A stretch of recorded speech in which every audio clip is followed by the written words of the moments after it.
Welcome, welcome, welcome. You,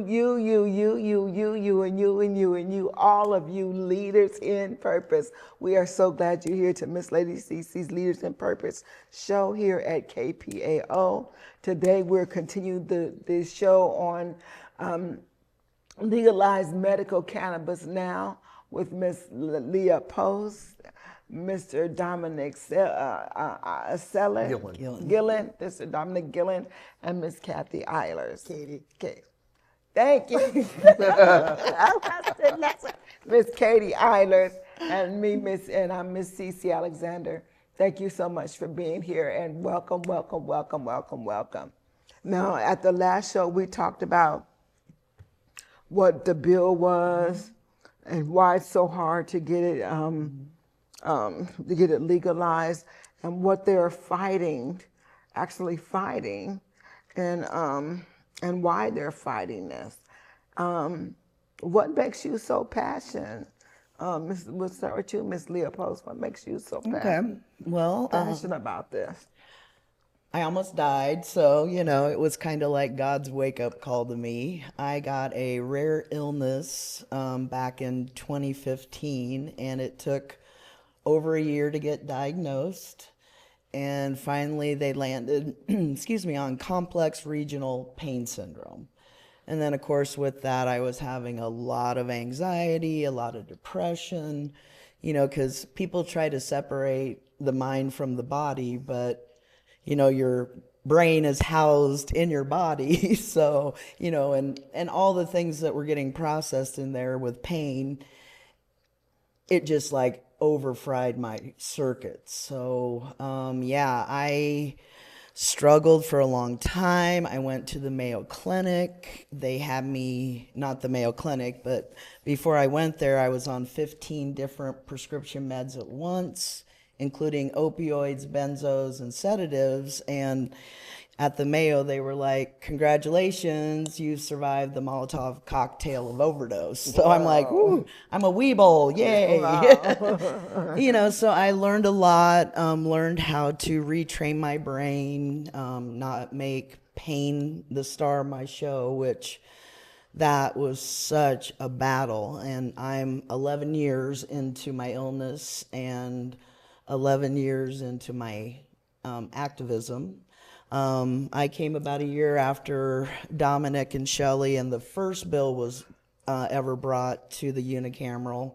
I was just too sick to go then. But after that, then I started showing up and fighting, especially for all the kids that I've met along the way that have seizures. And, I'm disabled, so I have time. And I mean, this is my church, my social life, my volunteer work, like you name it, like why do you do it? Like, because it has to be done. And I'm sure as hell not going to leave it to the next generation. I know that much. I hear you. Like I've passed on enough of my generational trauma. It's time to be a grown-ass woman and, handle business. So, that's why I'm so passionate. And the more involved you get with medical cannabis and the patients and the caregivers, like, you're going to learn it's real deal. Like, this is grassroots. And, I guess maybe that was always my dream to make. I always wanted to save the world when I was young, but I realized that was really ignorant and selfish. But I do want to change the world. Yeah. And I think that is something that is achievable if I just show up. Yep, I hear you. And from what I hear you saying, you're saying that this medical cannabis we're talking about is mainly for children. There's a lot of childhood diseases that are going on that medical cannabis can heal. You go more into that? I wouldn't say that healing is the term that I would use with anything to do with cannabis. Okay. Simply because we have had it as a Schedule 1, we haven't been able to do much research here. Okay. But I will tell you wholeheartedly, the cannabis plant has never had any overdose, and it should at least be a tool in the doctor's toolbox when they are trying to find what works for each individual, because what works for me certainly may not work for you. And, we need to bring the humanity back to all of this, and the education that cannabis can also be used medicinally. So you don't have to have that whatever negative propaganda that's been shoved into your head all your life. It can be gone. Yeah, yeah. Wow. Yeah. That makes sense. I wouldn't recommend almost dying, though, to get to your passion. But hey, if it works, roll with it. Everybody's got a bottom to get to, right? Yeah, absolutely. How about you, Mr. Dominic Gillen? Well, we started, it's been 12 years now. It was 12 years in November. We have a son that was 11 years old at the time. His name's Will. And he's been diagnosed with something called Lennox-Gastaut syndrome, which is a very rare, intractable form of epilepsy, meaning, when you think epilepsy, a lot of times, generally they have one type, where they have grand mal seizures or whatever it might be. Will has about 4 or 5 different seizure types going on all at the same time in his brain. And I've kind of used the analogy that if you think about an EEG is supposed to have lines that are pretty spaced out, and but Will's literally almost looks like a bowl of spaghetti when you look at it on the screen. It's just, his brain is misfiring constantly. We don't see all those seizures physically from him, but his brain is just not working correctly. And sometimes those seizures come out where we do see them physically. So anyway, 11 or 12 years ago, my wife and I went to our state senator. At the time, it was a November night, and my wife had been doing some research because she watched a documentary on CNN about a girl named Charlotte Figi and something called Charlotte's Web Oil, which was like a CBD oil. And my wife thought, well, why can't we do that here in Nebraska? And so she started doing research, and we went to our senator. As far as we know, we were the first family to actually approach a senator saying, hey, we would like you to look at this issue and do something about it. She did introduce a bill. She called it Will's Law, and it lasted about a week because, unfortunately, there was a lot of pressure brought to bear, I think, on her. And anyway, so that's Will's Law. Will's Law. Yeah, it was, again, I think that's, like I said, 12 years ago. But we have been fighting ever since through the legislature, going down, seeing senators, talking to our senators, helping with petition drives, everything that we can possibly do, trying to educate people. That's one of the biggest things I think that has to be done is more people need to be educated about what this is. Okay. And, if I would say one thing, legislators need to be more educated. Plus, they need to be more willing to be open to not having political pressure put on them. Because that's really, I think, the biggest, what's going on the biggest it's thing. Bad. The people of Nebraska, it's obvious they support it. When you have 71%, that took Republicans, Democrats, and Independents. It didn't just take one group of people. So it's a bipartisan belief that this is the way it should be. The problem is when you go to Lincoln and you look at that 49 senators and the two other people that are in charge, it's very hyper partisan. And because of that, they don't get anything done because that group of partisan legislators are pressured to not do anything at all, even though the people have said otherwise. Oh, okay. Didn't you say on the first bill, everyone was getting a call on to not vote for it? Yeah, she basically, from after Pete Ricketts, a week and a half, took it out, took the bill, dropped the bill. But there were other bills brought after that. Senator Garrett was a huge advocate. Senator Wishart was a huge advocate for this. And it's just been, a constant fight. This is a motto that I have always lived by, and it's don't quit 5 minutes before the miracle happens. And I have said for the longest time, I thought that miracle would be the day Will gets the medicine.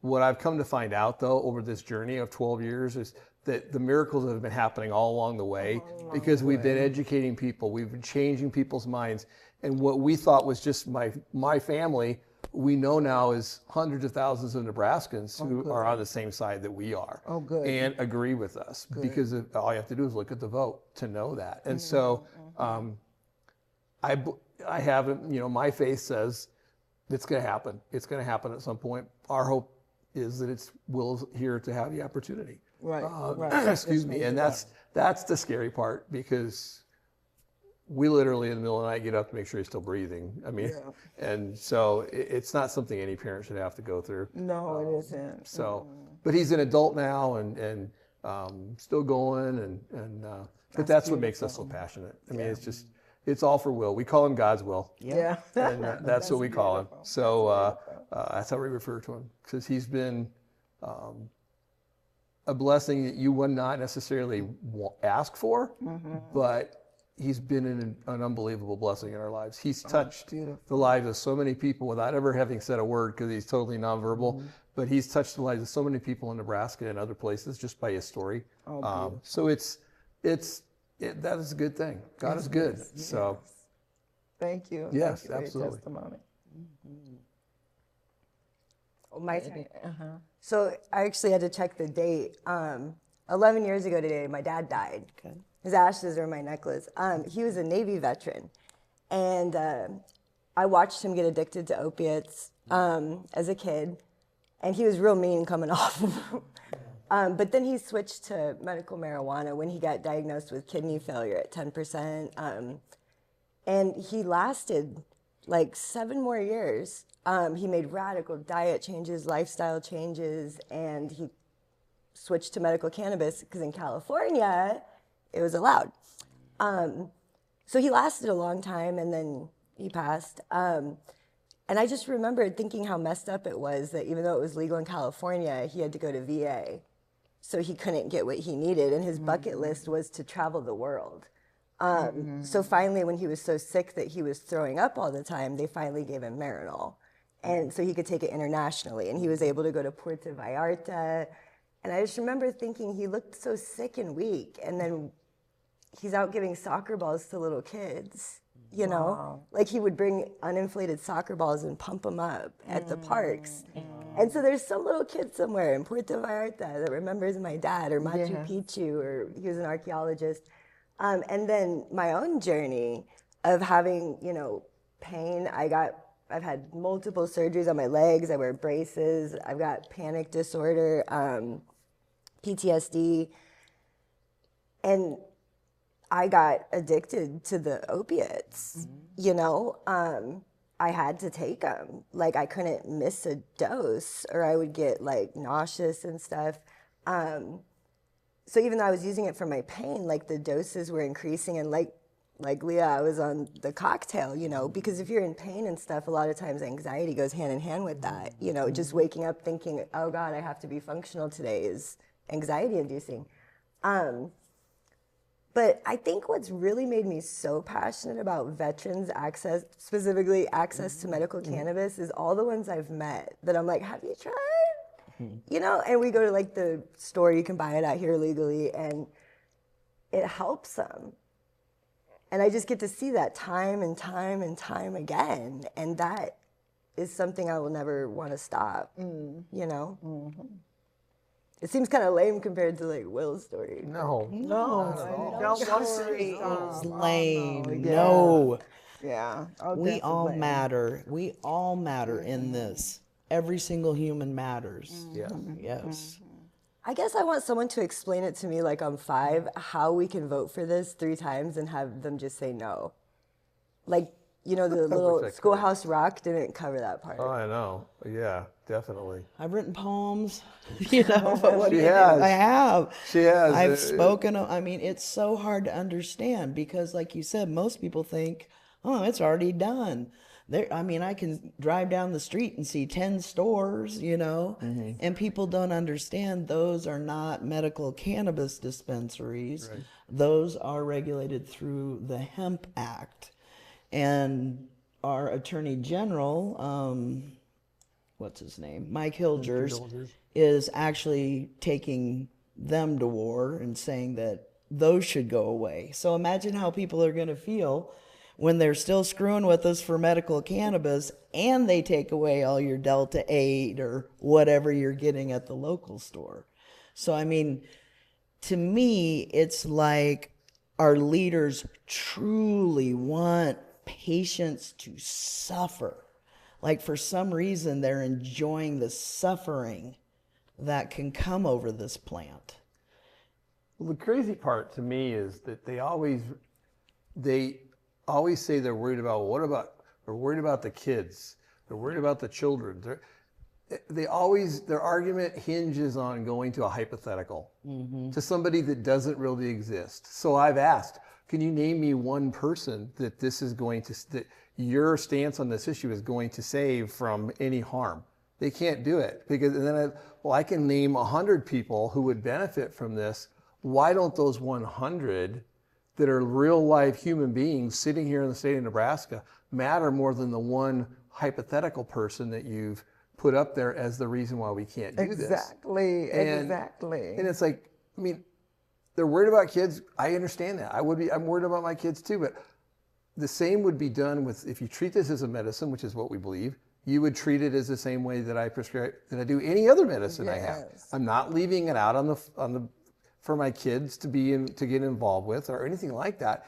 And when those situations happen, it's because the parents in those situations probably aren't using it as a medicine. It's more of a recreation. So keep the two things separate. Exactly. And let them do what they do. Kids get into pharmaceuticals and have overdoses. And you can't blame, I mean, it happens and it's an unfortunate thing, but just deal in reality. That would be what would be nice. But again, it's the almighty dollar. Yeah. To me, that's the biggest thing. Yeah. No, I love it when someone gives me the kid excuse, because I have two. I have a 9-year-old and an almost 16-year-old. And I treat it the same as I always treated any other controlled substance. Like, actually, before I left to come here, I told my son, I was like, hey, I'm going to go do this medical cannabis show. And he was like, well, in health class, we just learned that it doesn't help with any of the stuff that you use it for. And he's laughing because he's watched it help me, you know? But, like, it grosses me out a little bit that they're teaching stuff that's not true. Because, you know, I'm like, well, what do you think? He's got Google. You know, he can look up studies himself. Right. Yeah. So, but the amount of misinformation they put out is just gross. Like, I agree. I know with my daughter, they went to the psychiatrist at Boys Town. And when I first met with them, I was like, I use medical cannabis. I would rather my daughter use medical cannabis than benzodiazepines. And I laid it out, and we had no problem. But there was no way I was going to give, you know, my 18-year-old daughter benzos. Like, it was, it's just exasperating. And like when you try to be an activist in it, like you are swimming upstream the entire time, you know, and you don't want to appear crazy, but you really feel crazy a lot of the time, you know, and especially with medical cannabis, where there's so many other states that it is accepted. they got nice roads, I just want to say that. And schools and parks. else. Yeah. We joke, Shelley and I don't know if we actually made up the term or not, but we talk about having a Capitol hangover. Whenever we go down there to the Capitol, when you spend any amount of time down there, it's just so frustrating. And you literally feel totally and emotionally drained when you walk out of that building. And when Shelley and Sherry Lawler, who was one of the other first parents, Shelley and Sherry would be like they were like Thelma and Louise, right? They would take Will and Brooke along with them and go down there and walk the halls of the Capitol. They had senators close the doors on them. They had senators turn around and turn their back on them. They had senators say, "Oh, here come the kids. Here come the parents with sick kids again." This is what you hear from people who are supposed to be, you know, trying their best. And they in the back of their mind, we're all trying to get it for ourselves. We're trying to get it recreationally for us. Some of the senators will actually make that inference, and it's like, man, take your Christianity badge off your sleeve, please, and throw it away. Okay, because that just doesn't fly. And the alcohol from underneath the table. Preach to that. For real. Let me get that bottle of whiskey from your drawer. Thank Yeah, you. exactly. You. Mr. Pillin. No, I actually signed up for those texts you get once. Oh, good. Like, those texts, and the amount of misinformation I got was insane. Like they said, it's the gateway drug. And like, in my opinion, the need to escape is the gateway. But I've had to come off of benzos before. I've had to come off of opiates before. Like prescribed, no matter, even if you take them within prescription limits, your body will get addicted. But when I was at Cottonwood this time last year, I didn't have a single withdrawal symptom from taking cannabis every day, except for my pain and anxiety came back, and I had to go back on Klonopin while I was there. But I didn't have any of the traditional withdrawal symptoms, so I'm just like, I just don't understand how in today's world where I can literally pull my phone out and search like studies and literature, people are allowed to send out like mass texts with false information just because they're rich. Well, the interesting thing to me is like, how is it morality based? I mean, it just blows my mind. Like somehow, oh, we don't want that smoking, or I'm like, that's your die-hard morality stance. Like that's the cross you're going to go down on. I'm like, if it helps someone that has cancer and knows that they're going to die, but they can be at least clear enough and not take opioids in the cocktail and live life out on their own. I mean, we literally had, what's wrong? when we were petitioning, we literally had, with this last petition, I didn't take her signature, but I know the story. They had a woman who was brought to, I believe it was Wine, Beer and Spirits, is because we had a lot of people that they were petitioning there. She was literally days away from dying from cancer, but she wanted to sign that petition, and she did. And it was that important to her to be able to do that, to know that it was the right thing, and then she wanted to do that, and it didn't matter how she felt physically at that moment. She wanted to see this get done for people after her. And I know there are way more stories than just that one of people who whose wish it was to be able to sign, and who didn't necessarily make it through to the voting or to the election to be able to ultimately cast their vote. But there was a funeral that had a petition signing because the person believed in it so strongly. Wow. I mean, and we've had at least 41 people that have been associated with this movement that have died. And one of those 41 was a dear friend who was a veteran, someone that I did some podcasts with, and someone who helped with petitioning and with legislation. And last spring had gotten more involved again, was down at the Capitol, spoke to a couple of our senators who are veterans, and basically was shoved, kind of just poo-pooed and pushed off to the side. And, that wasn't our experience in the military. And this is a man that lost 2 legs. I mean, he was badly, deathly wounded, right?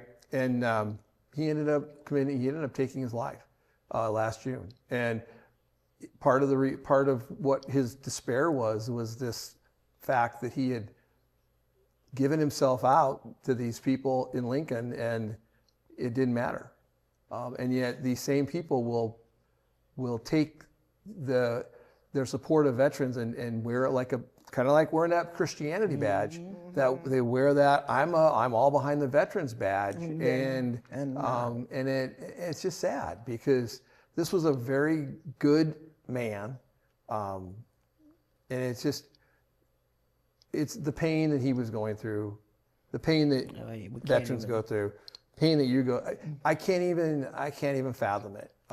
It's ridiculous. We feel like we've had PTSD in our family just from watching Will fall and break his head open and blah blah blah. But it's like so there's a sense that we understand a little bit of that too. But Ben was somebody that it just didn't deserve to have that be how it happened. So and one of those senators was my senator, Senator Holcroft, and he had said that marijuana ruined the Navy, and it's like.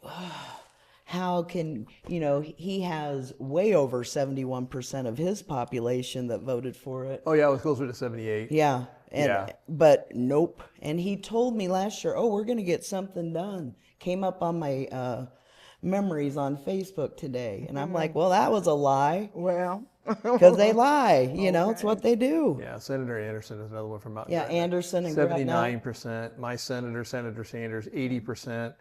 All against. saying no, just flat out no. So no will of the people. No God's will for will. Yeah. So bug your senators, your representation. Like you can Google them, and have a little to. form will come up. Hit them up. Federal, local, all of them. Yep. Yep. get this medical cannabis passed now. Let's get it passed now. It should be for the people, by the people, not for the government, by the government. Yes. Okay? Yes. Okay, come on now, come on. Thank you so much. Oh, you are so welcome. I'm so glad you guys are here. Thank you for supporting me on my TV show. Absolutely. And thank you for getting this out. Medical cannabis now. Yeah. Medical cannabis now. Like you said, follow, go down to Lincoln. Yep. Follow the NMM. NMM. .org, Nebraskans for Medical Marijuana. Nebraskans for medical marijuana. There's 50 seconds on there. Go ahead.